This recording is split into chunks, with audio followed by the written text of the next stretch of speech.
right, we are back from commercial break. This is Yoshi Shraki. I'm your host of the show, Utah Home Sweet Home. We're on K-Talk Radio, and we've got Marcus Burton, a mortgage broker, as our guest today.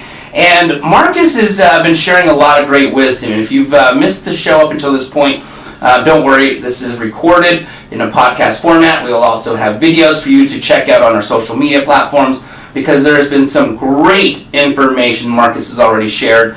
And what we're going to go through now is the step-by-steps on obtaining a loan. I have clients that tell me all the time, Yoshi, I hear from the mortgage broker every single day. He's calling me every day asking me for this, asking me for that.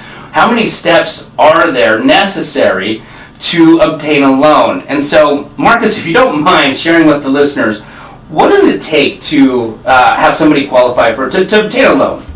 So this is probably the most exciting part of the program. You're sitting at the edge of your chair, you're drooling because you're tired, you've been through this whole interview process so far. So as far as getting a loan goes, here's the easiest way that I sum this up to my clients. First of all, one of the things that I do as a loan officer, and I work with a great team. I have a great team, a processor, a setup person. We try to make sure that from the very beginning, when we're writing that pre-approval letter, not only am I gathering your income documentation, pulling your credit, but I am digging. I'm asking you questions about everything, because I want to make sure that I get as much documentation the first time around, so I'm not calling you back over and over and over again to ask you for additional documentation. A lot of times that seems like overkill, but I tell you at the beginning, I want you to look at this like, and this is my analogy that I use, I want you to look at this as the lender and the underwriter are a judge, and I'm your lawyer. So I need as much of information from you as possible, because I want to present the best case possible so they look at it and go, no problem, approved. There are a lot of times, sorry? I love it, yeah. There are a lot of times when I will put together, and this has to do a lot with the processor. I've got to give processors a kudos on the back end, because they're the ones actually looking at the file most of the time. I do my best to provide, but at the end of the day, the processor is the one who makes it. There's a lot of times where I'll even get conditions back from the lender where there are no conditions. And that tells me that I've supplied enough to satisfy their requirements, and I'm not calling the borrower back at all. And I think 30% of the time that's the case. Probably another 40% of the time there's one or two. I've seen deals where it's not prepared, not me, but where it's not prepared correctly, when the conditions come back and it's 2 pages of conditions. I think that, again, it goes back to what I was saying in the beginning, that has everything to do with the caliber of the loan officer and liking what they do and asking the right questions and digging. And I think after doing this for 16 years, you kind of get to know if somebody starts talking about something, you kind of know what to ask for. You kind of know to take that avenue and what to ask for. Sure. So this doesn't happen at the end, but there you go, as far as that goes. Got it, okay. So the step-by-step, though, first person, so someone will call you, right? Let's say I refer, Marcus, I'm going to send a client your way. Can you help them get pre-qualified? And I want to know that when I take these people shopping, they're going to be able to get a loan. Will you walk through Absolutely. The first step that happens when these people reach out to you? Absolutely. So the first step is I get them either online with me, or I send them a link. They fill out an application. On that application, they can download documents to a secure website. Once I get to that, a lot of times this is on them, right? Okay. I send it out, and 2 days later I don't see anything, so I'll call them up and go, hey, you want to buy a house? And sometimes it's an emergency. We got to get them pre-qualified within a couple of hours. But once they fill out the application and provide me the documentation, I will pull their credit. I will verify things. I will sit down and have a discussion with the processor, the setup person, after all the documents are there, and we will decide which way to go forward, which is best, what other documents we need, if any. And at that point, I issue a pre-approval letter. They go out, they'll find a house, and this isn't a purchase transaction, obviously. Sure. It's about the same with a refinance. They'll go out, they'll put an offer on a house. Once the offer is accepted, the offer comes back in. We disclose on the property now. We send out disclosures that they sign. It's just electronic. Once those disclosures are signed, that's when the ball starts rolling. It's kind of an engagement letter, right? Right. I can order the appraisal. I can order tax transcripts. Isn't this exciting stuff? Isn't this just so exciting? It's very exciting. I order. Muhammad, wake up. Sorry, Muhammad. I'm just kidding. I'm just kidding. He's awake. He's taking notes. I order tax transcripts. We get the ball rolling. We wait generally, 3 or 4 days until we get everything back. Sometimes the appraisal, because we're in a market with such low interest rates right now, appraisals are taking sometimes 7 days to get back. We can always, speed that up. We can order a rush on it. We can do that. But generally, once the appraisal comes back, the amazing processor will put everything together. They will submit it to the lender for the first portion of getting it approved, a conditional approval. Even though we might have a DU approval that we shot in the beginning as far as the approval goes, the pre-approval, you always submit it to the underwriter. They're the ones who button it up and sew it, make it a nice little package. Once they do the conditional approval, they'll send it back, whether there's any conditions or not. That generally takes a day or two to clear up. Once they do that, we resubmit it over to there, and we look for those 3 golden letters, right? Yeah. CTC, clear to close. Nice. Once we get that clear to close, that's when we're almost there. We're so close. And once we get that clear to close, we send out what's called the CD, or the closing disclosure, to the borrower. Okay. The borrower, as if 1 day is not enough, the borrower gets 3 days to boring ad nauseum to read over the disclosure, all the cost, everything that's happening before the closing. After the 3rd day of the closing disclosure, the closing is generally scheduled when the CD goes out. So they have 3 days. So on the 4th day, we're sitting. We're signing at the title company. Okay. If it's early enough in the morning, documents will go back to the lender. And sometimes wet funding happens. That's where they fund it on the same day that they sign. But it has to happen early in the morning. Got it. As a general rule of thumb, anytime something is, the documents are signed after 1 p.m. in the afternoon, you can guarantee that it's not going to fund until the next day. And remember, before it funds, they're going to check one more time to make sure that you haven't bought a Mercedes and you haven't quit your job, right? Right. That process, for a good, even in the broker world, in the busy time, that process can take anywhere between 18 to 25 days to get that done. Can we speed things up if somebody's looking to get sped up? Absolutely, there's things that we can do. Got it.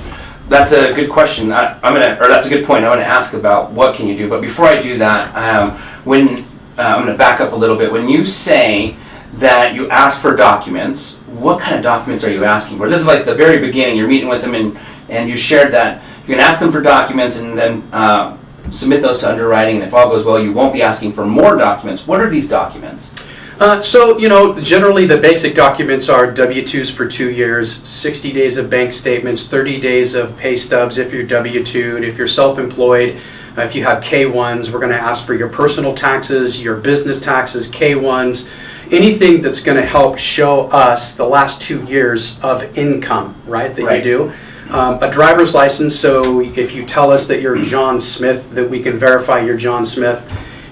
Things like that. If there's a real estate purchase contract or a Rep C, we ask for a fully executed version of the Rep C. And homeowners insurance. If you're going to order homeowners insurance, you have to have homeowners insurance, right? Yep.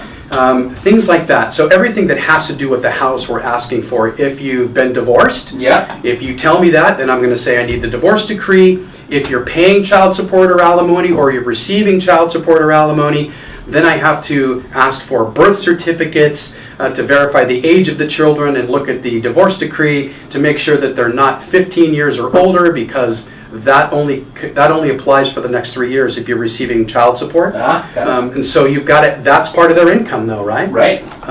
So there's documents that, and that's what I say. You dig and you ask specific things based on, but generally it's going to be the income documents, bank statements, driver's license, things like that. Got it. Okay, cool. Good to know. The next question that I wanted to share, in the contract, in the Rep C, granted you go just by the standard Utah State approved Rep C, there is a 14-day due diligence period, and then if that buyer decides to move forward, then typically we'll notify the loan officer, mortgage broker, hey, they're moving forward, at which point the appraisal gets ordered at that time. No point in ordering it before if they're going to cancel, because nobody wants to pay for an appraisal on the house they're not going to buy.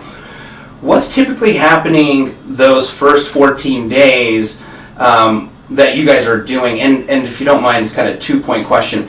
You shared, you work with a processor, and then there's an underwriter, and then there's you, of course. I know I've recommended clients to mortgage brokers, loan officers, and they'll tell me, hey, listen, you recommended me to Joe, but I ended up speaking to Mary. Did I call the right person?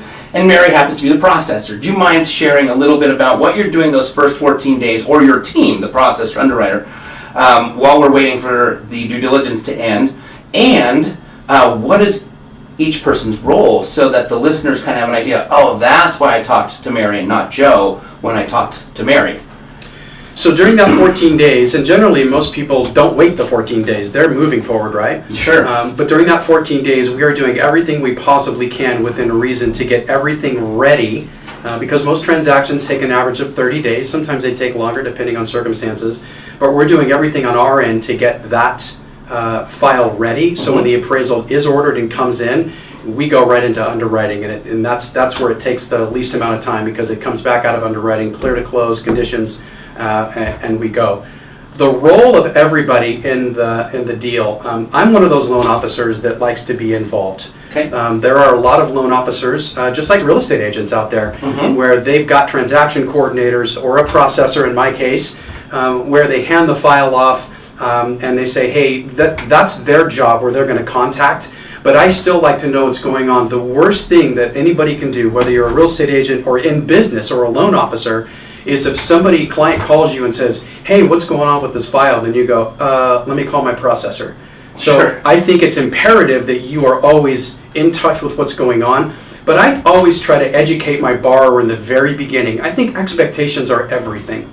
And I think if you educate your borrower in the very beginning and say, it's not just Marcus Burton, it's Marcus Burton and my team. Sure. I've got this gentleman who's going to be contacting you to make sure you're following up and putting your documents in, or getting the documents in. This person, the processor, is going to be following up with you to add things of this, but they're working with me. But you always have permission to call me. I'm always ready to help you, and I know exactly what's going on with the loan at all times. So they're more of a help than they are a hindrance. Trust me, without processors and people who do setup on file, it would be a long, laborious job for sure. Absolutely. And I always feel, whether it's, a sports athletic event or business, teams typically in general produce better than individuals. Absolutely.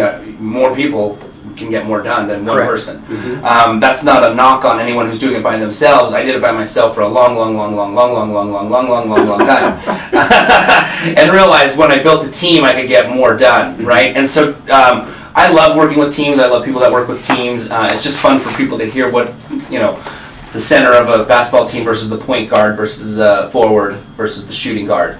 So a lot of people will be like, I speak to all these people at the loan officers or the mortgage broker office and have no idea what everyone's doing. So thank you for sharing that, because it kind of tells people, oh, that's the point guard, oh, that's the center, oh, that's the forward, if that makes sense. Okay, very cool. And then